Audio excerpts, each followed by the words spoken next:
Seigneur. Est-ce que tu peux te lever là où tu es? Nous acclamons le Seigneur. Nous acclamons le Dieu glorieux.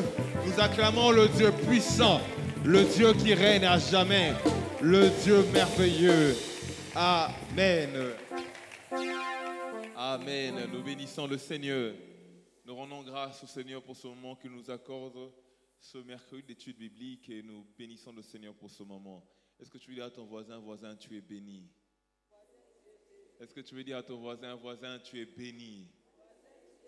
Amen. Nous bénissons le nom du Seigneur. Nous qui sommes là, nous sommes des personnes remplies de bénédictions de la part du Seigneur. Et nous rendons grâce à Dieu pour cela. Alors nous allons faire un autre exercice que nous avons l'habitude de faire. Ceux qui sont derrière, est-ce qu'ils peuvent s'approcher de prendre les premières places? Si vous êtes derrière, vous pouvez vous déplacer avec tout le respect que j'ai envers vous. Vous pouvez vous déplacer et prendre les premières places. Nous avons plusieurs premières places qui sont devant. S'il y a une place vide devant toi, est-ce que tu veux faire l'effort de pouvoir te déplacer de ce côté? Je pense au balcon, il n'y a personne. Est-ce que tu peux faire cet effort-là de te déplacer? Nous attendons que vous. Est-ce que tu peux te déplacer? La première place vous attend.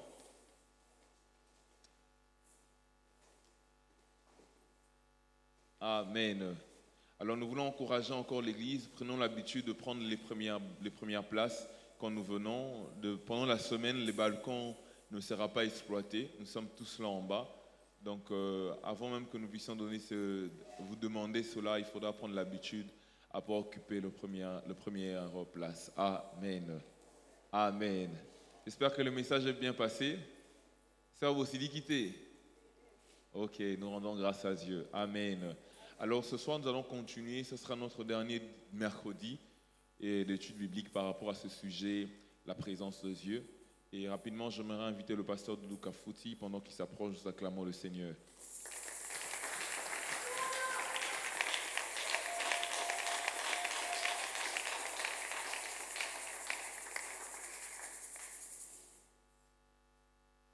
Amen. Amen. Bonsoir à tous. Que le Seigneur nous bénisse. Merci d'être là ce soir. Nous allons prier. Éternel Dieu Tout-Puissant, nous voici encore à tes pieds. Nous avons besoin de recevoir les instructions qui viennent de toi. Nous avons besoin de la sagesse qui vient de toi. Te prions, Saint-Esprit, de rendre toute la gloire à Jésus. Merci de nous donner l'attention qui va avec, la capacité cognitive pour retenir et reproduire. Commence, chemine avec nous. Honneur et gloire te soit rendu au nom de Jésus. Amen. Amen. Voilà, par la grâce du Seigneur, aujourd'hui, nous allons mettre un terme à notre étude biblique sur la présence de Dieu. Je ne saurais pas faire le résumé du début jusqu'à maintenant, mais néanmoins, je peux faire juste un petit bond en arrière. Ça veut dire, la leçon de la fois dernière, nous avons parlé des 5 dimensions de la présence de Dieu. Nous avons parlé que la présence de Dieu avait 5 dimensions selon notre étude. Ce n'est pas que vous allez trouver ça forcément dans la Bible, mais c'est selon la manière dont le Saint-Esprit nous a conduits. Nous avons orienté 5 dimensions ici. La première dimension se situe dans la prise de conscience. Ça veut dire que il faudra que celui qui s'approche de Dieu sache que Dieu existe. Sinon, ça ne servira à rien du tout. Quand on te parle de Dieu, quand on impose les mains, quand on prie, quand on adore, quand on se met à genoux, et si tu penses que le lieu est très sale, pour toi, ce n'est pas Dieu, je ne peux pas m'agenouiller, ça veut dire que tu ne comprends pas. Nous avons l'image de mages. Les mages qui ont quitté l'Orient, quand ils sont venus se prosterner devant le roi. Ils ont posé même la question, nous avons vu son étoile, mais l'étoile les a amenés pas dans un hôtel de luxe, mais quelque part. C'était dans la mangeoire que le petit bébé roi y était. Et là, ils ont fléchi les genoux. Ils n'ont pas fléchi les genoux parce que les cadres étaient beaux, mais ils ont fléchi les genoux parce que le roi était là. Qu'importe les décors, mais parce que le roi est là, les genoux sont fléchis. Amen. Prendre conscience de la présence de notre Dieu. Quand nous venons à l'église, prenons conscience que nous sommes venus devant un Dieu qui existe, un Dieu qui me voit, un Dieu qui connaît mon cas, un Dieu qui a les oreilles pour entendre les cris de mon cœur. Et c'est très important. La deuxième dimension, nous avons parlé de la présence manifestée de Dieu. La présence manifestée de Dieu. Comment Dieu a manifesté sa présence? Il a manifesté sa présence par les œuvres de sa création. Il a manifesté sa présence. Lui-même a décidé de se manifester devant son peuple. La troisième dimension, c'était la présence agissante. Dans la présence agissante, nous avons dit, lorsque nous nous rassemblons, nous avons un Dieu qui est omniprésent. Ça veut dire qu'il est présent partout, mais il choisit des cadres, il choisit des moments où il se manifeste de manière assez particulière. Et la présence de Dieu que nous recherchons, ce n'est pas l'omniprésence de Dieu. Mais nous cherchons une manifestation particulière dans notre vie, dans une situation quelconque, dans notre famille, dans le lieu de culte. Nous avons besoin de le voir agir. Et nous voulons le voir guérir le malade. Nous voulons le voir restaurer nos vies. Nous voulons le voir intervenir pour des délivrances. Et ça, Dieu sait le faire. Et là aussi, nous avons dit que Dieu peut le faire de manière souveraine, mais comme aussi il peut utiliser ses instruments.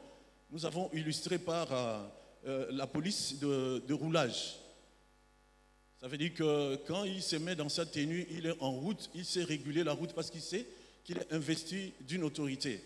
Ça veut dire que nous aussi, nous sommes les instruments au travers lesquels le Seigneur peut passer pour manifester sa présence par une guérison, par un miracle quelconque. Il faudra aussi, nous, à notre niveau, que nous prenions conscience que nous sommes des instruments par lesquels le Seigneur peut passer pour manifester sa présence. Et nous avons parlé de la présence souveraine de Dieu. Dans la présence souveraine de Dieu, il n'est pas question d'une intervention extérieure. Ce n'est pas l'homme qui agit, mais c'est Dieu du haut des cieux qui décide lui-même, selon sa souveraineté, d'agir dans notre vie, de se manifester dans notre vie. Et nous avons clôturé par la gloire. Alors sur ce point-là, nous avons ouvert une brèche qui a fait polémique. Quand nous avons parlé de la gloire, nous avons parlé aussi de Shekinah, le mot Shekinah, qui ne se trouve pas dans la Bible, et un mot Shekinah qui est souvent très mal utilisé. Le but était de ne pas créer toutes ces polémiques-là. Le but était juste de nous avertir, d'attirer notre attention que le monde est corrompu désormais.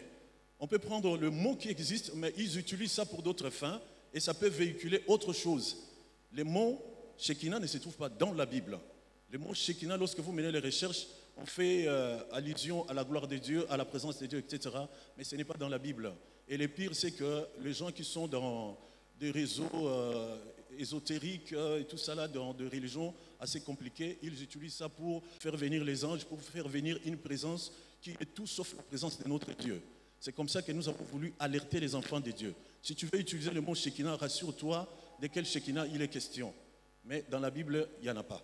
Tu veux utiliser, tu es libre de le faire, mais prends bien conscience. Nous avons tiré juste l'attention des enfants de Dieu. Amen. À ce sujet, nous allons lire quelques passages avant de passer aux points qui sont à l'ordre du jour aujourd'hui. Daniel chapitre 11, verset 31 dit ceci. Des troupes se présenteront sur son ordre. Elles profaneront les sanctuaires. La forteresse, elles feront cesser le sacrifice perpétuel et dresseront l'abomination du dévastateur. Verset 32. Il séduira par des flatteries les traîtres de l'alliance. Mais ceux du peuple qui connaîtront leur Dieu agiront avec fermeté. C'est comme ça que je nous exhorte d'être fermes dans notre foi, de ne pas chercher les sensationnels, mais de rester au pied du Seigneur. Le Saint-Esprit fera le reste. Matthieu 24, 11 nous parle encore. Plusieurs faux prophètes s'élèveront et ils séduiront beaucoup de gens. Alors ne sois pas parmi les gens qui seront séduits par les faux prophètes. Amen. C'était juste un rappel. Alors aujourd'hui, par la grâce du Seigneur, nous allons voir les 10 clés pour cultiver la présence de Dieu. Les 10 clés pour cultiver ou entretenir la présence de Dieu. Dans le livre de Genèse, chapitre 2, verset 15, nous avons lu « L'Éternel Dieu prit l'homme et le plaça dans le jardin d'Éden pour le cultiver et pour le garder. » Pour ceux qui ont commencé avec nous cet enseignement, ils comprennent. Nous avons vraiment insisté là-dessus parce que Dieu a créé le monde entier. Mais lorsqu'il s'agissait de donner à l'homme le cadre de vie, le cadre que Dieu a donné à l'homme comme cadre de vie, c'était Éden. Et Éden n'était pas seulement un cadre de beauté par rapport à l'environnement, par rapport à la faune, par rapport à la flore, mais aussi était le cadre où Dieu s'est manifesté de manière aussi permanente à l'homme. Et la charge que Dieu a donnée à l'homme, c'était de cultiver et de garder. Garder non seulement la terre ou le pouvoir qu'il avait, mais aussi cette intimité avec Dieu. C'est l'homme qui avait la charge de cultiver. Donc, le verbe cultiver vient du latin colere, ça veut dire en latin, qui veut dire tout simplement soigner, entretenir, conserver, honorer, se développer, s'épanouir. Donc, quand Dieu a dit à l'homme de cultiver, il lui a dit de développer, de laisser épanouir ces patrimoines qu'il a donnés à l'homme. Cette intimité-là. Mais malheureusement, les choses ne se sont pas déroulées forcément pareilles. Voilà pourquoi nous avons pensé que c'était mieux d'avoir quelques clés pour cultiver, pour développer. Et le verbe garder avait la connotation de la transmission. Ça veut dire, il faut garder ses valeurs. Mais tu ne peux pas les garder dans un coffre, dans le coffre-fort. Non, ce n'est pas ça l'idée. L'idée, c'est tu cultives, mais tu transmets à la génération à venir. Parce que nous sommes des passagers. Et il faudra que la génération qui vient, ou les générations qui viennent après, puissent trouver ces valeurs-là et puissent perpétuer ces valeurs-là. C'est comme ça qu'on pourra garder ces valeurs. Alors, la première clé, c'est la clé de l'amour. La première clé, c'est la clé de l'amour. Jean chapitre 15, verset 19 nous dit ceci. « Comme le Père m'a aimé, je vous ai aussi aimé. Demeurez dans mon amour. » Verset 10. « Si vous gardez mes commandements, vous demeurez dans mon amour, de même que j'ai gardé le commandement de mon Père et que je demeure dans son amour. » Jean 4, verset 7. « Bien-aimés, aimons-nous les uns les autres, car l'amour est de Dieu. Et quiconque aime est né de Dieu et connaît Dieu. » Donc, tout notre service doit être fait et motivé, surtout soutenu par un vrai amour. Un vrai amour. Parce que l'amour, ce n'est pas juste des sensations, ce n'est pas des émotions. Mais l'amour, c'est l'attribut de Dieu lui-même. C'est sa nature. Dieu lui-même est amour. Donc, lorsque nous aimons, eh bien, nous ne pouvons pas aimer, même notre prochain, nous ne pouvons pas l'aimer si nous n'avons pas encore la capacité d'aimer celui qui est amour. L'amour que nous avons vis-à-vis des autres n'est que la conséquence de l'amour que nous avons avec le Créateur. C'est comme ça que vous allez vous rendre compte que si tu aimes de manière naturelle, en cas de problème, tout de suite, monter mes bébés, au bois qui s'y moutouana. Mais si tu vas remarquer que même lorsque la personne qui est en face de toi a commis un crime, mais tu sens que tu as de la compassion, tu as encore de l'amour pour lui. Et ce genre d'amour, il faut être connecté à la source pour savoir aimer même celui qui te hait. C'est comme ça que le Seigneur aimait même ceux qui vous haïssent. Ça veut dire que si vous m'aimez, je vais vous donner des capacités, même d'aimer vos ennemis, même ceux-là qui ont des projets du mal pour vous, je vous doterai des capacités. Parce que ça ne sert à rien d'aimer celui qui vous aime. Parce que les païens en font autant. Mais vous, la différence, c'est que vous m'aimez, et moi, en vous, je déverse un amour qui est différent. Cet amour-là vous donnera autant d'arguments, autant de force pour aimer là où les conditions normales de la vie ne vous permettront pas d'aimer. Alléluia.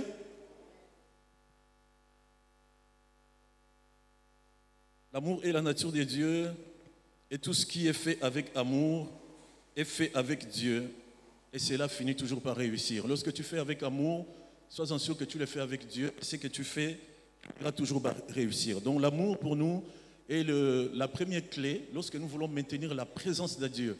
Parce que si nous n'aimons pas Dieu, nous n'aimons pas notre prochain, c'est difficile d'être sûr que tu marches avec Dieu. C'est compliqué. Il faut que l'amour coule à nous. Mais pour que l'amour coule à nous, nous devons avoir cette alliance avec le Seigneur.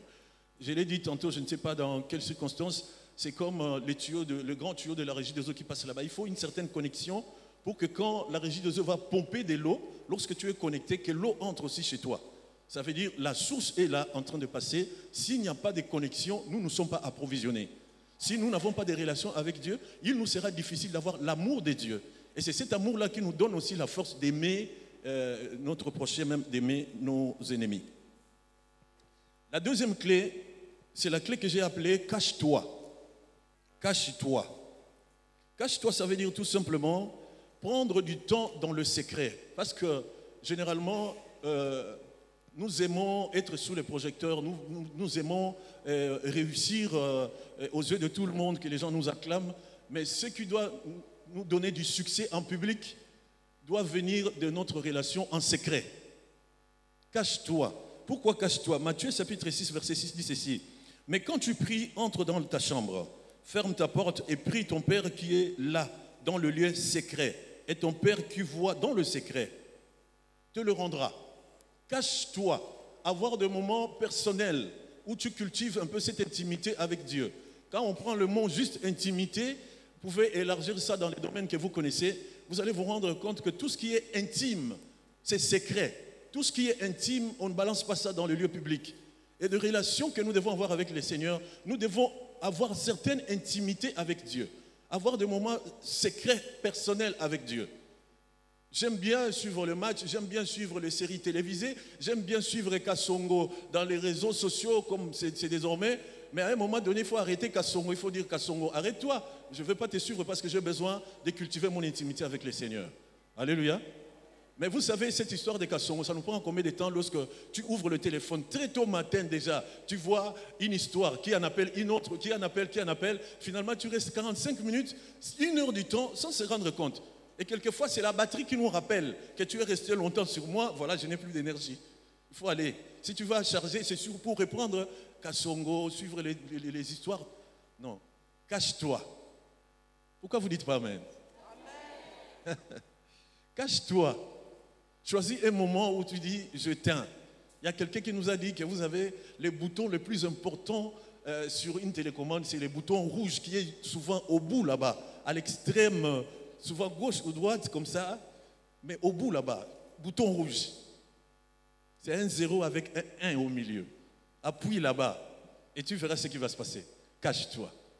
Prends du temps toi-même dans l'intimité, dans la lecture, dans la prière. Passe du temps seul à seul avec le Seigneur. C'était un moyen aussi pour cultiver la présence de Dieu. Alléluia. Donc il faut apprendre à se retirer loin de tous les bruits et de toutes les distractions pour avoir juste le focus sur le Seigneur. Donne un peu d'attention. Nous regardons à la télévision, vous savez, de l'autre côté, parce que tu vois, l'un reproche à l'autre que non, il ne fait plus d'attention à moi, je suis devenu transparent, il ne me voit plus, quand il vient, il est toujours fatigué, raison pour laquelle on se sépare. Il faut donner du temps à la personne qu'on aime. Alléluia. Si nous donnons à nos enfants, à nos époux, à nos épouses, donnons-en aussi autant au Créateur, celui de qui nous dépendons. Notre maître lui-même avait l'habitude de sortir très tôt le matin, loin de tout ce qu'il y avait comme tumulte de la ville. Il allait se cacher très tôt matin. Très tôt matin, il allait sur la montagne pour passer du temps avec son Père. Lui qui était Dieu, il a fait, et c'est Jésus qui est le modèle parfait. Ça veut dire qu'il nous a montré le modèle, comment nous devons entretenir cette relation-là. Et quand le soleil s'est levé, les gens étaient étonnés que les malades venaient, ils rentraient guéris. C'est parce que celui auprès de qui il venait, il avait du temps dans la présence de Dieu. Et c'est très important. Ce n'est pas l'affaire des pasteurs, c'est l'affaire de tout enfant de Dieu né de nouveau.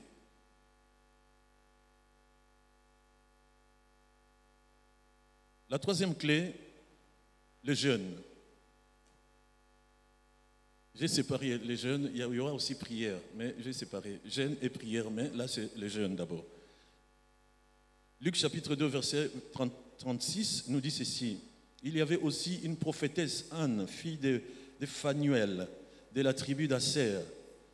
Elle était fort avancée en âge et elle avait vécu 7 ans avec son mari depuis sa virginité.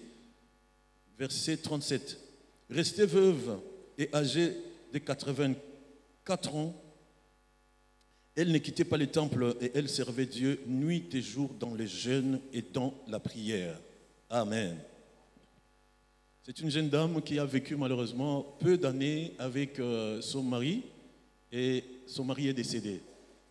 Et cette femme est restée au temple nuit et jour, nous dit la Bible. Elle était en train de jeûner, de chercher la face de Dieu. Des fois, nous cherchons du travail. Des fois, nous cherchons le mariage. Nous cherchons les choses qui sont périssables. Mais nous n'avons pas autant de temps à consacrer pour chercher les choses qui sont durables. Chers amis, nous allons voir la présence de Dieu, c'est plus qu'une richesse. La présence de Dieu, c'est plus qu'une mitrailleuse. La présence de Dieu, c'est plus que des grenades. C'est plus que le bombe. Quand Dieu est avec toi, tu vas réaliser les exploits, même le monde sera ébahi. Mais nous ne savons pas, l'ennemi vient, il casse juste ces côtés-là. Il ne veut pas que tu puisses entretenir cette présence-là. Parce que l'ennemi sait que lorsque tu prendras la décision de chercher Dieu, de chercher véritablement Dieu, d'abandonner les plaisirs du monde, tu dis, moi c'est Dieu ou rien. Tout est focus sur Dieu. Tu oublies les problèmes de ta vie. Tu es focus sur Dieu. Tu verras ce que le Seigneur fera. Alléluia. Cette jeune femme ici, à l'époque, le jeune fille s'est marié à 13-14 ans. Si tu lui ajoutes 7 ans de son mariage après, vous avez une idée de son âge. Depuis quand elle est restée veuve. C'est toute jeune. Mais elle a oublié les problèmes de mariage, de remariage, tout ça. Son problème, c'était chercher Dieu nuit et jour, nuit et jour. Et elle est devenue le pilier de l'Église. Parce que si tu cherches l'Éternel, l'Éternel va se révéler en toi. Si tu cherches Dieu plus que ton pasteur, Dieu se révélera mieux en toi que chez ton pasteur. Il n'y a pas de code secret, que non, c'est exclusivement pour le pasteur, non. C'est pour tout enfant de Dieu. Déjà, les rideaux du temple ont été déchirés. L'accès est libre. C'est à nous de chercher Dieu, d'être bien motivés, de chercher le Seigneur, et le Seigneur se manifestera. La quatrième clé, c'est l'atmosphère de louange. L'atmosphère de louange. Psaume chapitre 22, verset 4 dit ceci. Pourtant, tu es le Saint. Tu sièges au milieu de louanges d'Israël. Ici, la louange, dans un premier temps, il ne faut pas prendre ça comme de cantique. Oui, c'est aussi ça, mais pas forcément ça. Il faut prendre la louange comme l'expression de la gratitude, de ce que le Seigneur a fait, il a accompli dans notre vie. Lorsque vous avez l'habitude de faire ça, de rendre à Dieu ce qu'il a fait, tu lui dis ce qu'il a accompli, déjà là, tu es en train d'entretenir une atmosphère où la présence de Dieu va se manifester. Parce que Dieu aime. Il y a des commentaires dans la télévision, il y a on dirait Nzambe, soit qui congolais, il faut à Moulouba. Bon, ce n'est pas, vous savez que les Balouba, ils s'appellent aussi les Juifs, non? Les Juifs du Congo. Alléluia. Parce que Nzambe alinga masan joli. Ndenge bandeko na biso pe biso batoka sai ndenge tolinga. Masan joli. Soki opesiye ndenge ba militaire balwa pesa mokonzi biloko na soko opesiye. Yo moko komona ndenge londende ya nkembo ko bana okoya dans tous les sens. Alléluia. Ba konzi nyonso balingaka soki azoleka à sentir que batoyo ce sont mes sujets. Les hommes du monde, les mortels. Mais à combien plus forte raison, le Créateur lui-même, qui nous a créés, qui nous a rachetés. Et la raison pour laquelle il nous a tirés du péché, c'est pour que nous puissions lui rendre un culte. C'est pour que nous puissions l'adorer et le louer. Donc lorsqu'il voit ceux qui étaient hier de pécheurs, mais aujourd'hui, chaque jour, il s'élève, il dit, Seigneur, si tu n'étais pas venu me chercher, qui serais-je devenu? Ce que je suis, c'est le fruit de ton amour. Je vois ton amour se manifester à tout point de vue. Je n'ai pas oublié le nombre de bouteilles de bière que j'avalais sur Sayo. Je n'ai pas oublié. Rappelle-lui. Avec Dieu, il faut être simple. Alléluia. Et quand tu lui rappelles comment... ce gars, quand même, il est assez reconnaissant. Hein? Ah ouais. Dans la simplicité. Mais tu verras le miracle s'accomplir. Notre Dieu n'est pas compliqué. Amen. Hébreux 13, 15 nous dit ceci. Par lui, offrons sans cesse à Dieu un sacrifice de louange, c'est-à-dire le fruit de nos lèvres qui confessent son nom. Offrons sans cesse à Dieu un sacrifice de louange. Koyemba nanute yebisaye yango. Ayons l'habitude de parler à Dieu, de lui dire le bienfait. Et quel genre de Dieu il est, quel Dieu magnifique il est. Il n'y a point de Dieu qui lui soit semblable. Il est puissant, Et il n'y aura jamais un Dieu qui va rivaliser avec lui. Il faut lui rappeler. Alléluia. Il y a un cantique que nous chantons, nous disons, il n'a pas de rival.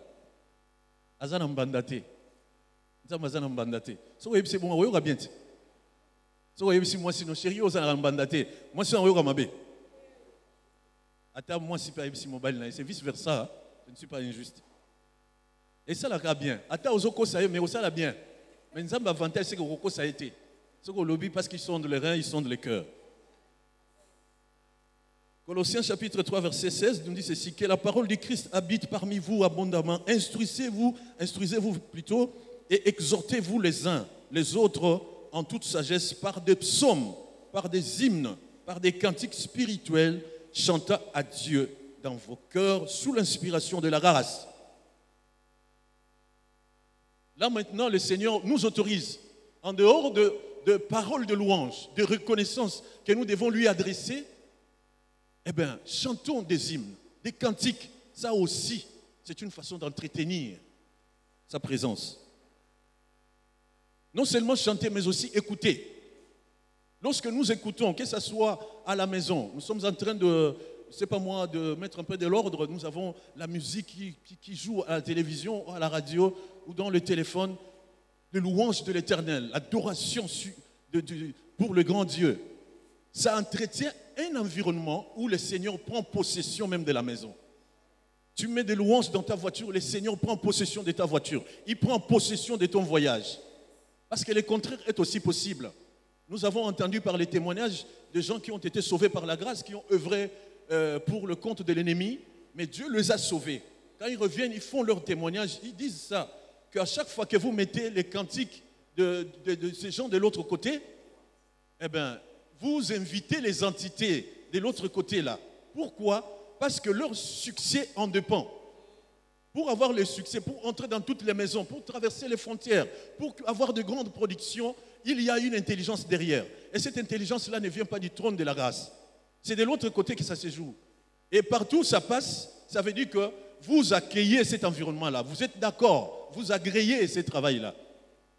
Et soyez-en sûrs que lorsque tu écoutes la louange du Seigneur, le ciel qui a inspiré cette louange est aussi d'accord. Et quand tu écoutes, le ciel vient aussi partager ces moments avec toi. Écoutons des cantiques du Seigneur. Quand tu as les oreillettes, mets dans les écouteurs la musique pour le Seigneur. Ça fait du bien. Même la parole de Dieu. On va y arriver. Des fois, nous avons du mal à méditer, à avoir du temps. Tu t'assois pour ouvrir la Bible, mais tu peux écouter la parole. Il y a aussi des Bibles qui sont des Bibles audio. Tu peux avoir certains chapitres avant de faire ton travail et c'est très important. En écoutant tout cela, ça crée vraiment un environnement favorable à la présence de Dieu. Clé numéro 5, la lecture de la parole de Dieu. Psaume chapitre 119, verset 11 dit ceci. Je serre ta parole dans mon cœur afin de ne pas pécher contre toi. Béni sois-tu, ô Éternel, enseigne-moi tes statuts. Au verset 105e de Psaume 119, ta parole est une lampe à mes pieds et une lumière sur mon sentier. Ici, l'idée, c'est quoi, chers amis? Ce n'est pas seulement lire la parole de Dieu. Ici, l'idée, c'est lire, avoir de connaissances et applique. Je lis, j'entends, mais je dois obéir. Mais généralement, nous lisons la parole de Dieu, mais l'obéissance fait défaut. Et quand l'obéissance fait défaut, la parole de Dieu, malgré, en dépit de son efficacité, ne peut pas avoir de l'impact dans notre vie. Tout simplement parce que l'obéissance fait défaut. Je vais vous expliquer. Vous voyez, quand la Bible dit dans Psaume 119, verset 105, la Bible dit, ta parole est une lampe à mes pieds et une lumière sur mon sentier. Déjà, je ne sais pas si vous regardez très bien, vous allez voir l'environnement. On est en train de faire une sorte un tableau qu'on est en train de peindre. On dit c'est une lampe. Or, la lampe n'est pas la lumière. La lampe, c'est un dispositif qui donne la lumière. Avant de donner la lumière, il faut l'entretenir. Si tu ne l'entretiens pas, quand le moment du besoin arrivera, la lampe ne te donnera pas la lumière. Est-ce que vous êtes d'accord avec moi? Il peut arriver que nous avons du courant, tout ça, mais il y a un câble qui s'est détaché. Tu n'as pas fait attention, mais lorsqu'il fait noir, tu arrives à la maison, tu allumes, ça ne passe pas. Pourquoi? Parce que tu n'as pas pris soin de réparer les câbles qui étaient cassés quelque part là-bas. Donc la lampe est là, mais elle ne peut pas te donner la lumière. Pourquoi? C'est l'entretien qui fait défaut. Donc lorsque la Bible dit « ta parole est une lampe à mes pieds », en d'autres termes, on dit, on brosse un peu la situation de la personne. Il est dans un parcours, il est dans un voyage. Il est sur le point A, il doit aller vers le point B. Donc il commence d'abord la marche maintenant, là où il est d'abord. Et là où il est, la parole de Dieu n'est pas encore une lumière. La parole de Dieu est une lampe. Et ça devient une lumière, mais sur le sentier. La Bible ne dit pas que c'est une lumière sur l'autoroute. On ne dit pas que sur, je ne sais pas moi, sur le boulevard. Non, non. Sur le sentier. Le sentier, c'est une sorte de voie, mais qui n'est presque pas entretenue, entre guillemets. Parce qu'il y a des branches d'arbres sur les sentiers. Il y a quelquefois de petites bêtes nuisibles, des fourmis, il peut y avoir des serpents. C'est plus dangereux sur un sentier que sur le boulevard. Est-ce qu'on est d'accord? Vous êtes fatigué? Est-ce qu'on peut acclamer le Seigneur?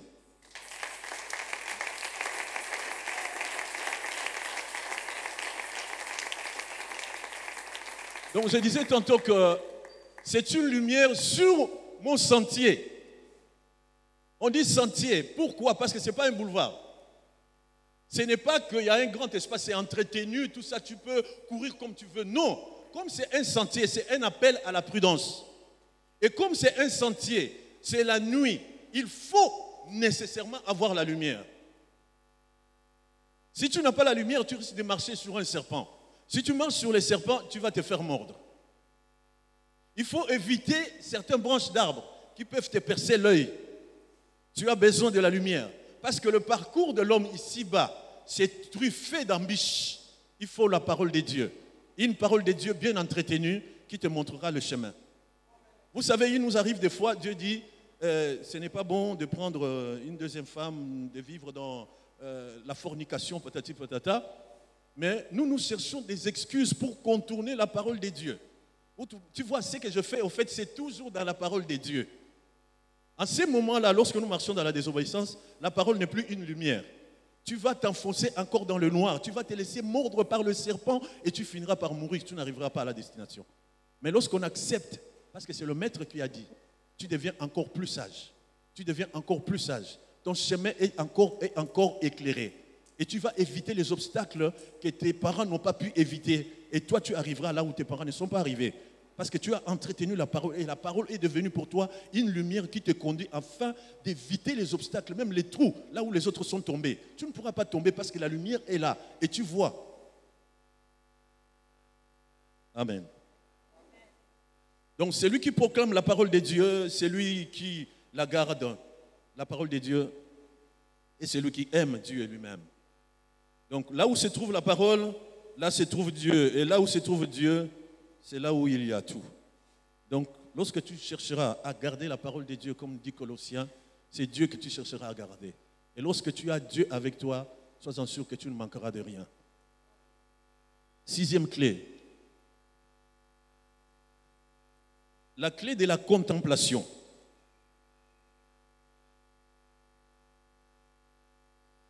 La contemplation ici, c'est au fait l'idée de s'asseoir à un moment donné et essayer de contempler les merveilles, ce que Dieu a fait. Ça peut être visible comme ça peut être invisible. Ça veut dire que je peux rester un jour, je suis en train de voir un peu d'où je suis venu, où est-ce que le Seigneur m'a ramassé, qu'est-ce que le Seigneur a accompli dans ma vie. Je suis en train de ressasser le bon souvenir. Je suis en train de vivre dans une contemplation, de voir l'amour de Dieu, comment ça s'est manifesté, comment je suis venu. Un jour, j'étais en train de réfléchir moi-même, comment j'ai donné ma vie à Christ. Vous savez, on m'a parlé de Jésus. Je savais que Dieu existait, je savais que j'étais païen, je savais que si tu n'as pas Christ, tu vas mourir. Tu vas aller en enfer. Je le savais. Mais on dirait qu'il y a quelque chose à moi qui n'était pas encore prêt. Je ne sais pas c'était quoi exactement, mais je ne me sentais pas prêt. Et vous savez quoi? J'aimais tellement la musique que je jouais à la guitare et j'étais jeune, j'étais entre 16 et 23 ans. Et j'ai joué, donc tous les groupes de mon coin là venaient me solliciter pour les accompagner. Et j'étais devenu une petite star. Donc on a vie bien. Mais vous savez, un jour, on avait un grand concert. Là, j'ai quitté parce que moi, j'ai étudié à l'internat. J'ai quitté l'internat, je suis arrivé à Kikwit. Donc, je venais de terminer la 6e année. Je devais venir rentrer à Kinshasa pour commencer l'université. Maintenant, il y avait un grand concert. C'était comme un concert de revoir parce que je devais quitter mon coin là, mes amis, etc. Vous savez, tout ce que le Seigneur avait fait, les gens qu'il avait envoyés, ils avaient comme impression que ces messieurs, finalement, Azam Moutou Makasi trop, ayo raté, toté yeye so ya marié souté. Jour wana nde molimo santo azwaki ba maté na bango nyonso wana. Et ça lui est fait na vie nanga. Moutou mon côté, je suis resté comme ça, c'était un concert, c'était le soir du concert. De là où j'étais, le lieu de concert était un peu en contrebas. Donc quand il y a balance des instruments, etc., ça m'est remonté, j'entendais le son. On a installé, j'entendais. Nous, c'était le groupe Star. Et moi, c'était le soliste du groupe, donc le soliste principal. Donc la soirée était à nous. Vous savez, ce jour-là, je n'ai jamais ressenti ce que j'avais ressenti. Donc, on dirait, biloko nyonso mokili eza sunati na mokote ponanga. Même la guitare qui était pour moi précieuse, moi je me suis dit non. La gloire, quand j'ai joué, les gens qui me suivaient, je me sentais bien, mais ces jours-là, je n'avais pas envie de manger, je n'avais pas envie d'aller au lieu de concert. Et mes amis qui ont attendu, ils sont venus me chercher, ils pensaient que j'étais en train de leur faire marcher pour avoir de l'argent parce que j'étais le seul soliste. Je leur dis, ce n'est pas question d'argent, mais ce que je ressens, vous ne pouvez pas comprendre ça. Et c'était ce jour-là que le Saint-Esprit a touché mon cœur. Il a ressorti tout le monde qui était à moi, le plaisir du monde qui était à moi. Je ne sais pas. Mais ebima jour wana na fandika bona lobi non. Na ibsi nzambe na bi. Oyebi soki olongolinga na ville oyo ngana komi yayo. C'est comme ça que j'ai dit. J'ai formulé la prière comme ça. Dès que je quitte cette ville, je suis à toi. C'est comme ça que ça s'est passé. Alléluia. Et à chaque fois que je me souviens de mon passé, des fois, je reste, même quand je suis dans la prière, je fais une sorte de contemplation. Je vois un peu tous mes amis, ce qu'ils sont devenus, comment ils sont morts, dans quelles circonstances ils sont morts. Et moi, je me dis, mais pourquoi est-ce que moi, je ne pouvais pas aussi subir le même sort qu'eux? Et je vois la grâce de Dieu. Et tout ça, là, chers amis, si tu passes du temps où tu rafraîchis la mémoire par rapport à ce que Dieu a fait dans ta vie, je te dis, cet environnement-là est pris en charge par le Saint-Esprit. Et Dieu est là à tes côtés. Ça fait du bien de se souvenir de ça aussi. Amen. Regardez ce que Psaume 44, verset 2 dit. Oh Dieu,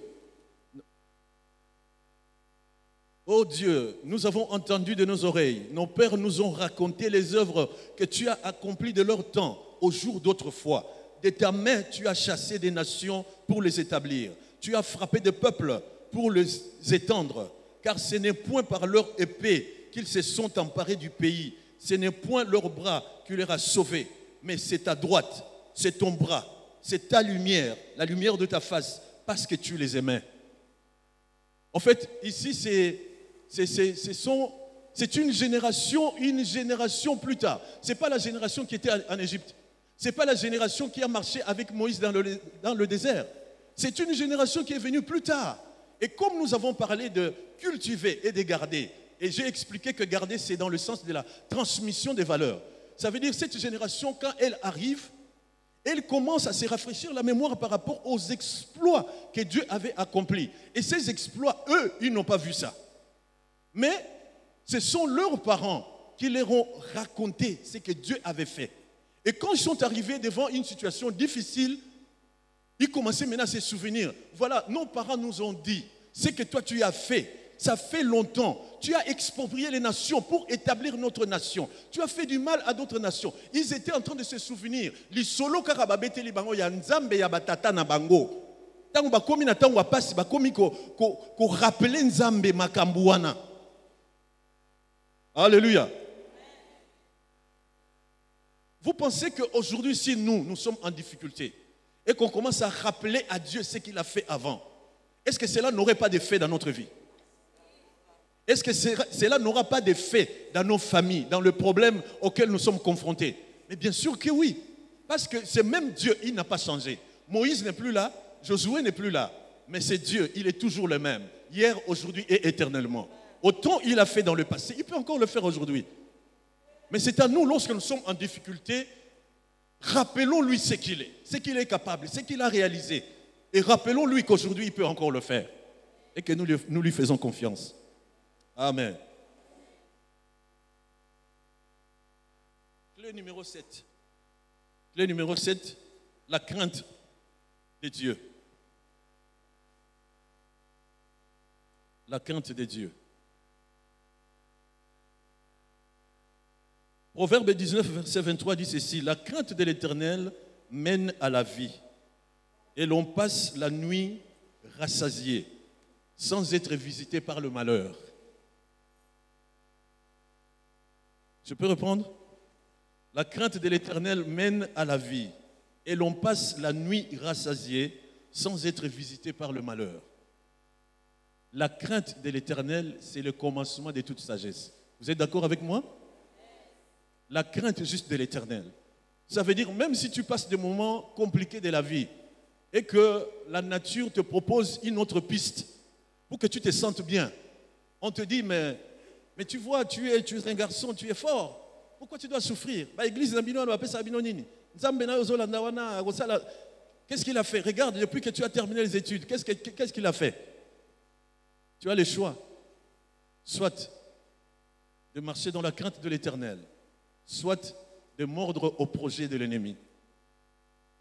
Mais si tu restes dans la crainte de l'Éternel, la Bible nous dit, on passera la nuit rassasié, sans être visité par le malheur. Donc tout ce que vous connaissez qu'on appelle malheur, et yebi banzela ko kende pa ya batu nyonso, mais nzela weye pa na yo e kozala ko kangama. Oyokinga? Tango zo banga nzambe yeba yango, bambeba nyonso oyo Satana atia en place. Et koyeba nzela ko kende banda ko batu nyonso sauf ndako na yo. Mais soki yo moko obandi ko tambola na mobulu zo banga nzambe te, tu es en train toi-même de baliser le chemin pour que le malheur puisse quitter les voisins et venir vers toi.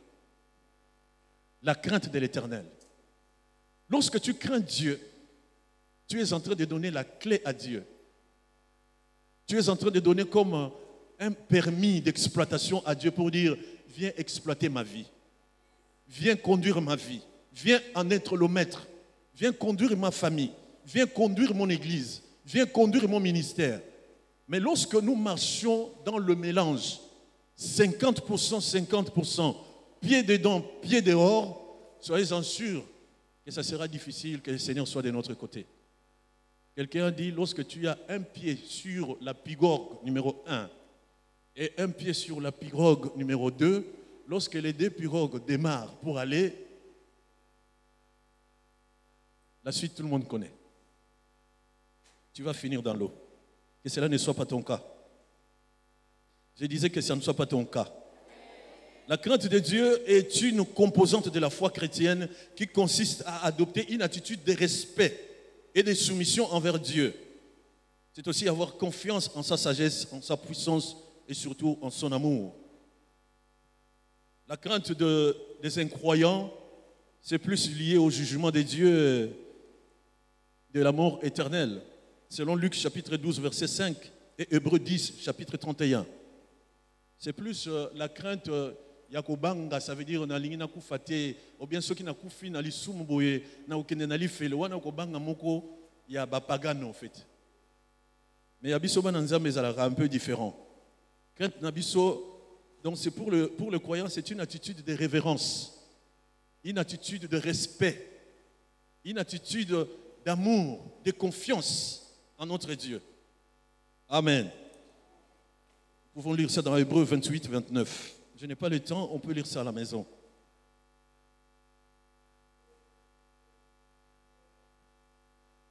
Huitième clé, c'est la foi. Nous sommes en train de décliner quelques clés qui puissent nous aider à entretenir, à cultiver la présence de Dieu, la foi. Hébreux chapitre 11, verset 6 dit ceci. Or, sans la foi, il est impossible de lui être agréable. Car il faut que celui qui s'approche de Dieu croit que Dieu existe et qu'il est le rémunérateur de ceux qui le cherchent. Donc, croire que Dieu existe, c'est faire confiance en une existence, à son existence, que Dieu existe. Je crois que Dieu existe. Je ne suis pas en train de perdre mon temps. Quand je passe des moments difficiles, j'écris à Dieu, je dois croire que c'est Dieu, il m'entend. Parce que s'il n'existait pas, ça veut dire c'est de la peine perdue. Mais parce qu'il existe, eh bien, sois-en sûr qu'il t'entend. Sois-en sûr que ton cas est sur sa table. Il est un père pour nous.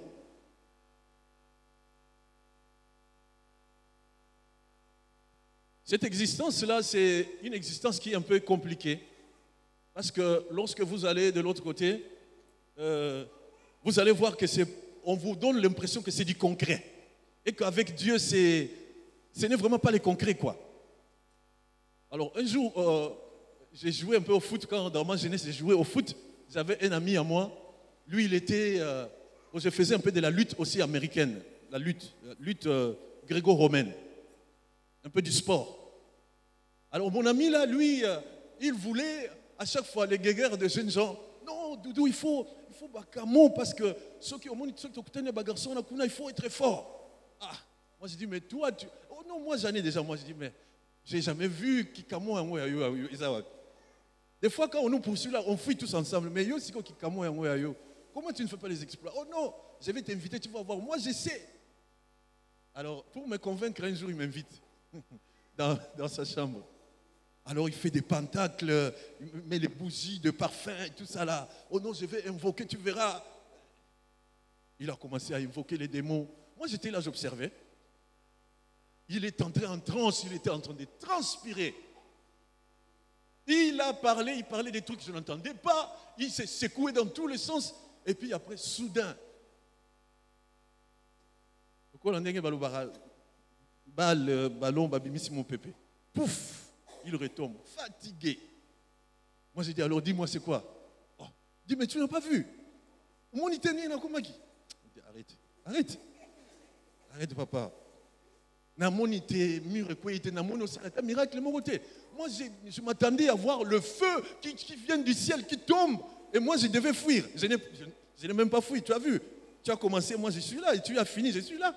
Tu ne m'as pas impressionné? En fait, de l'autre côté, on cherche à vous prouver. Vous voyez? Mais le Seigneur ne te dit pas que Romo tout de suite. Le Seigneur te dit seulement fais-moi confiance. Il se dit non, attends, au moment opportun, je sais ce que je suis en train de faire. Donc je vais ouvrir des portes et tu seras bien. Fais-moi seulement confiance. C'est ça la foi. Nous faisons confiance à un Dieu qui n'est pas matériel, que nous ne voyons pas. Mais il n'est pas matériel, certes, mais il est réel. Alléluia. Il est réel.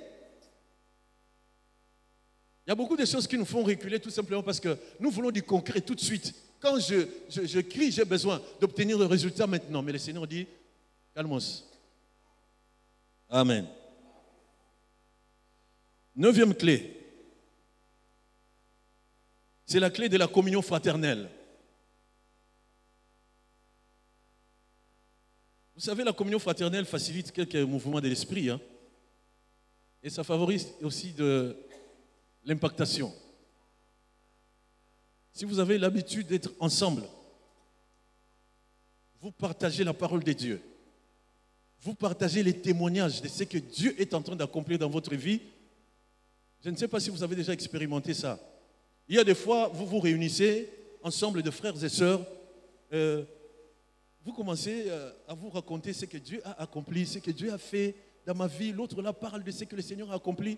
Et de fil en aiguille comme ça, sans avoir cherché à invoquer le Saint-Esprit, mais vous-même vous sentez qu'il y a quelque chose qui vous demande tout simplement de fléchir les genoux et de prier. Alléluia.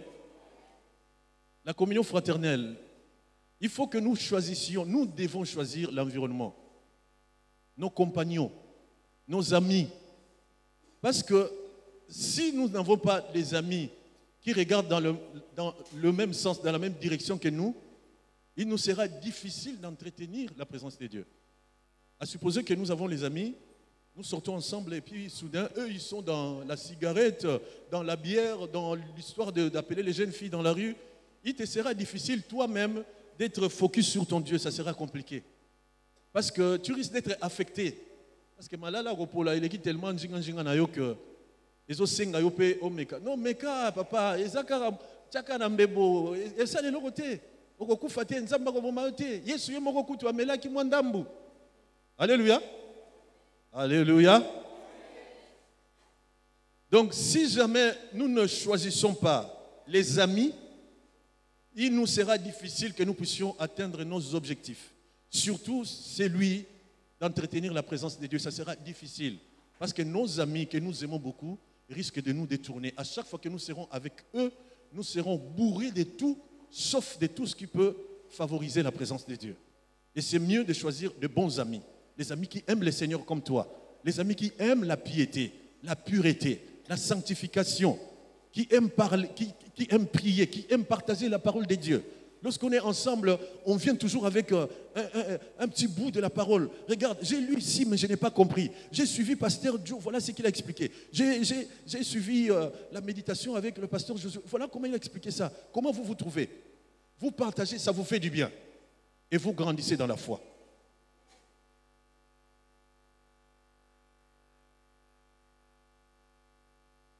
Vous connaissez le psaume 133, Cantique des degrés, voici, oh, qu'il est agréable, qu'il est doux pour des frères de demeurer ensemble. C'est comme l'huile précieuse qui, répandue sur la tête, descend sur la barbe d'Aaron, qui descend sur le bord de ses vêtements. Vous pouvez lire la suite. C'est là que le Seigneur déverse des grâces, des bénédictions et la vie pour l'éternité. Et la suite, vous pouvez lire ça à la maison. C'est là, lorsque nous sommes ensemble. Nous sommes ensemble, pas des corps, mais nous devons être ensemble des cœurs. Nous ne sommes pas ensemble par une contrainte, nous sommes ensemble parce que nous partageons de mêmes convictions, nous partageons la même foi. Nous sommes ensemble, c'est ça. Ce n'est pas seulement la communion qu'avec les amis dans la rue, les membres de famille, comme on dit, on fait une cousinade, tout ça là, tout le monde est là pour... Ah, toi tu as combien d'enfants maintenant, l'autre a combien d'enfants? Ça c'est bien. Mais une communion des cœurs, communion où vous partagez la même foi, où vous venez juste pour aiguiser. Vous savez, il y a un mouvement qu'on appelle là, le fer aiguise le fer. Ça veut dire que quand on va là-bas, ça veut dire que Oyo azana moi eloko, Oyo aye lisusu po emata, ezate po ikita. Baki sakaka po opela, opela lisusu. Dixième clé, c'est la prière. Psaume 145, verset 18 dit ceci: l'Éternel est près de tous ceux qui l'invoquent, de tous ceux qui l'invoquent avec sincérité. Et 1 Thessaloniciens chapitre 5, 17 parle de prier sans cesse. Invoquez le Seigneur avec sincérité par rapport à ton besoin. Invoque le Seigneur dans le bon comme dans les mauvais jours. Lorsqu'il marche, ça marche bien. Lorsque ça ne marche pas bien, invoque le Seigneur. Le Seigneur a besoin des enfants qui l'embêtent. Les gens qui ont trouvé des solutions dans leur vie, ce sont les gens qui ont embêté Jésus. Rappelez-vous de la femme cananéenne qui avait laissé sa fille qui était malade. Elle arrive là-bas, on l'a repoussée. On lui dit, non mais écoute, le Seigneur est occupé. Et quand elle trouve le Seigneur dit, mais le pain c'est pour les enfants, pas pour les chiens. Mais elle n'a pas entendu tout cela. Pour elle, je dois rentrer avec la solution. Et le Seigneur aime les gens qui l'embêtent. La meilleure façon d'embêter le Seigneur, c'est par la prière. Embête le Seigneur par la prière. Prie le jour, prie la nuit. Lorsque tout va bien, prie. Lorsque tout va mal, prie. Prie toujours. Le Seigneur a besoin d'entendre ta voix. Il a besoin de ta présence en permanence. Il a besoin de te voir régulièrement. Vous connaissez l'histoire du juge inique. Il n'avait d'égard pour personne. Mais cette femme l'a tellement embêté. Mais finalement, elle n'est pas rentrée bredouille. Vous connaissez l'histoire des filles de Sélophade. Ces filles-là dont le droit était privé. Alors que la loi était rigide. Elles n'ont pas regardé parce que nous sommes des filles. Elles sont allées voir Moïse.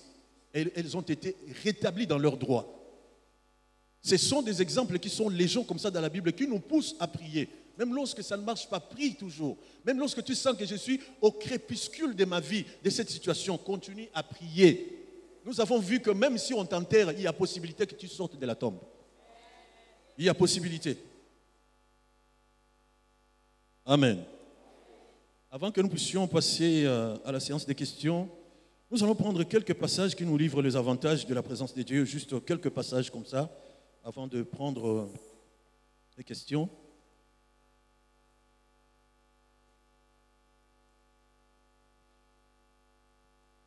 Josué chapitre 1, verset 5. Vous pouvez écrire, vous pouvez lire à la maison. Moi, je vais lire ça rapidement. Josué 1, 5. La Bible dit ceci. Nul ne tiendra devant toi tant que tu vivras. Je serai avec toi comme j'ai été avec Moïse. Je ne te laisserai point, je ne t'abandonnerai point. Vous voyez? Nul ne tiendra devant toi. Ça veut dire que Dieu, il n'a pas dit parce que tu es exercé au combat. Non. Nul ne tiendra devant toi et il a ajouté lui-même. Tant que tu vivras, je serai avec toi. En d'autres termes, parce que j'ai pris l'engagement d'être avec toi, soyez-en sûrs, par ma présence, nul ne tiendra devant toi. Tant que je serai avec toi, nul ne tiendra. Donc la présence de Dieu déjà dans ta vie, c'est un bouclier qui va te protéger contre les attaques de l'ennemi. Atabaluki yo na butu na moi, ceux qui aïko kuta yo na tata na yo ensemble, à Rozonga Sima. Josué chapitre 5, verset 4. Voici la raison pour laquelle Josué les circoncis. Tout le peuple sorti d'Égypte, les mâles, tous les hommes de guerre étaient morts dans le désert pendant la route après leur sortie. Josué, je crois, je me suis trompé, ça doit être le chef de l'armée de l'Éternel. Le chef de l'armée de l'Éternel. Josué, avant la conquête de Jéricho, il a vu quelqu'un qui avait une épée comme ça. Il pose la question, toi c'est qui? Il pose la question, est-ce que tu es avec nous ou bien tu es du camp de l'ennemi? Et l'homme lui dit, non, je suis ni de ton côté ni de l'autre côté, mais moi je te dis que je suis juste le chef de l'armée de l'Éternel. Ma mission, c'est de te prendre en charge, t'escorter pour la réussite de ta mission. Chers amis, il y a des murs de Jéricho qui ne tomberont jamais parce que tu sais tirer à l'arc ou tu es expert en balistique. Non. Il y a des murs qui tomberont que lorsque tu feras route avec Dieu. Alléluia. Le mur de Jéricho est tombé parce que Josué était accompagné de Dieu lui-même, le chef de l'armée de l'Éternel. Tout ce qu'ils ont fait, c'était les signes d'obéissance. Et quand Dieu se réjouit parce que tu as obéi, sois-en sûr qu'il y a des conséquences qui te seront favorables. Faites le tour autant de fois, ils ont fait. Faites le tour, ils ont fait. Après, le Seigneur a fait le reste. Il y a ta responsabilité, il y a la responsabilité de Dieu. Si tu fais bien ta responsabilité, sois-en sûr que le Seigneur fait encore mieux la sienne. Alléluia. Jérémie chapitre 1er verset 19 dit ceci. Ils te feront la guerre, mais ils ne te vaincront pas, car je suis avec toi pour te délivrer, dit l'Éternel. Ils te feront la guerre. Ça veut dire que ce n'est pas une guerre que toi tu vas engager. Ce n'est pas toi qui vas chercher la guerre. Mais même si tu as la volonté de chercher la paix avec tout le monde, prends conscience qu'il y a les gens qui te feront la guerre. Olinga olingate bakolukela yo bitumba. Mais ceux qui balukela yo bitumba yeba yango ke bakolonga yo te. Mais bakolonga yo te pas parce que tu es belle de figure, pas parce que tu es beau, pas parce que tu as beaucoup étudié, pas parce que tu es audacieux, non, parce que l'Éternel est avec toi. Lorsque l'Éternel est avec toi, les ennemis, ils vont rentrer bredouille, ils vont échouer. Tous leurs plans vont échouer. Quand ils mettent en place des stratégies, de plans pour venir détruire ta vie, leurs plans accoucheront les néants.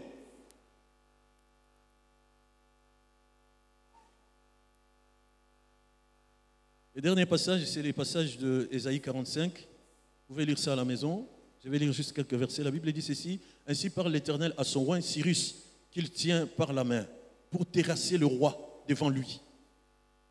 Et pour relâcher les ceintures du roi, pour lui ouvrir des portes. Chers amis, ici on dit, Il a choisi un homme, il l'appelle Cyrus. Il les tient par la main. Pourquoi? Pour terrasser les rois. Pour ouvrir devant lui les portes. Ça veut dire qu'il y a des portes qui ne s'ouvriront jamais parce que tu as les profils qu'il faut. Non. Tu peux avoir les profils qu'il faut. Mais ceux qui osent en Nzambe, Nzamba lobi, ceux qui na simbio na loboko, ngamu na kufungule la obi kuke. Pourquoi vous ne dites pas amen bien? Cyrus était un roi païen. Il ne connaissait pas le Seigneur, mais le Seigneur l'a pris. Il dit, je te tiens par la main. Si un roi païen, on le tient par la main, il fait les exploits. À combien plus forte raison, toi qui as été racheté par l'œuvre de la croix? Lorsque le Père te tient par la main, sache-le que tu deviens une flèche enflammée. Quand tu vas dans le camp de l'ennemi, tu fais les dégâts. Est-ce qu'on peut acclamer le roi de gloire?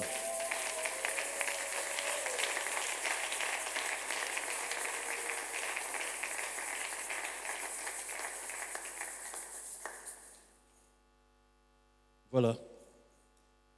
Nous avons pensé clôturer là et prendre quelques questions s'il y en a. S'il n'y en a pas, on va adorer le Seigneur, on va prier. Est-ce qu'il y a-t-il des préoccupations?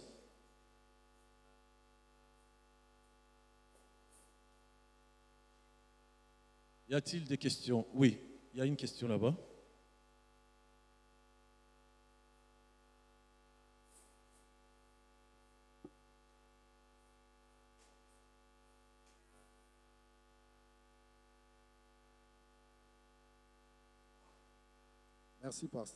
Merci, pasteur, pour la parole. En fait, moi, je voulais juste avoir des précisions sur la deuxième clé. Vous avez parlé de cache-toi. Oui. Mais par la suite, j'ai constaté que vous avez donné, parmi les clés, vous avez donné la prière. Vous avez aussi, quelque part, donné le jeûne. Alors, je me pose la question, le cache-toi, c'est quoi? C'est l'attitude. Concrètement. C'est l'attitude. C'est juste l'attitude que tu dois adopter. Ça veut dire que mets dans ton agenda l'attitude de te retirer. Tu peux te retirer, tu sais. Il m'arrive, moi personnellement, je crois que d'autres personnes aussi. J'ai fait des retraites personnelles dans la Bible. C'est vrai que c'est inévitable autant la Bible semble la tête. Mais réalise que mon objectif premier, c'est de lire la Bible. Parce que je sens comme si moi, mais je me cache pour lire la Bible. Mais cache-toi, c'est déjà l'attitude. Donc, donne-toi la discipline dans ton programme, mets en place un programme où tu dois te retirer. C'est juste par rapport à l'attitude que tu dois adopter pour entretenir la présence de Dieu. Prends l'habitude de te retirer de certaines activités qui te prennent beaucoup de temps. C'est dans ce sens-là. Ok, merci. Deuxième question. Et en rapport avec le passage que vous avez donné de Jérémie 1, 19. Jérémie 1, 19. Vous avez dit, ils vous feront la guerre, mais ils ne vous vaincront pas. Et si la guerre en question est, c'est vous-même qui cherchez la guerre.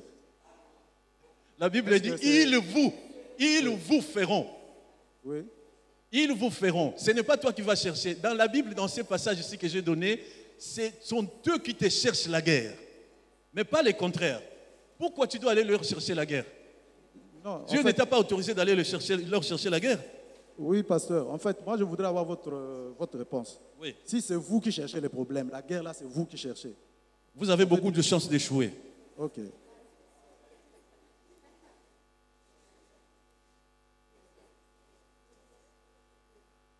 Parce que la Bible dit, à Dieu la vengeance, à Dieu la rétribution. Hein. Le Seigneur nous demande de nous décharger vers lui, de laisser lui seul combattre à notre place. Si on vous cherche la guerre, laissez le Seigneur combattre à votre place. Mais vous-même, n'engagez pas la guerre, parce que le Seigneur ne nous a pas donné le droit d'engager la guerre avec ces gens-là. Mais laissons à Dieu la rétribution, à lui toute cette charge-là. Ce serait mieux, je pense. Oui. J'allais même plus préciser seulement, peut-être le combat peut être aussi spirituel. Quand vous venez faire la guerre, vous voulez peut-être combattre avec les mains, ainsi de suite, avec les idées, mais peut-être c'est le piège au fait que le diable veut que nous puissions entrer.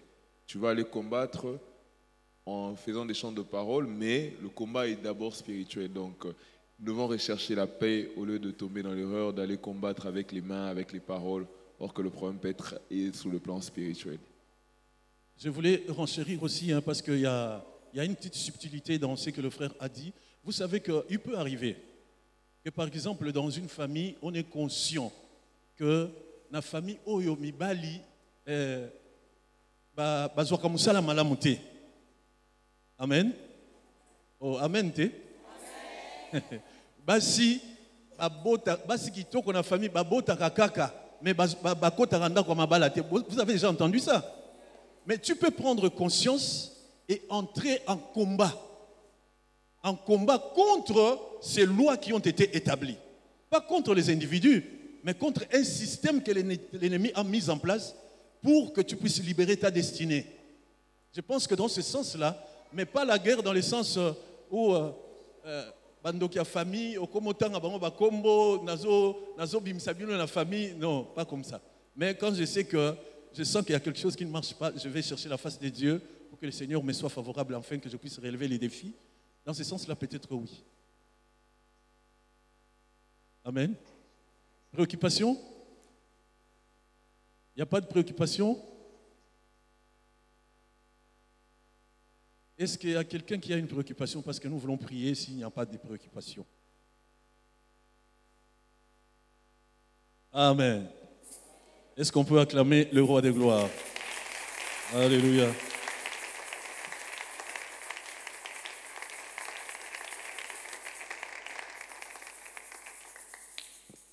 Si cela ne nous dérange pas, je nous demande de nous lever. Nous allons adorer le Seigneur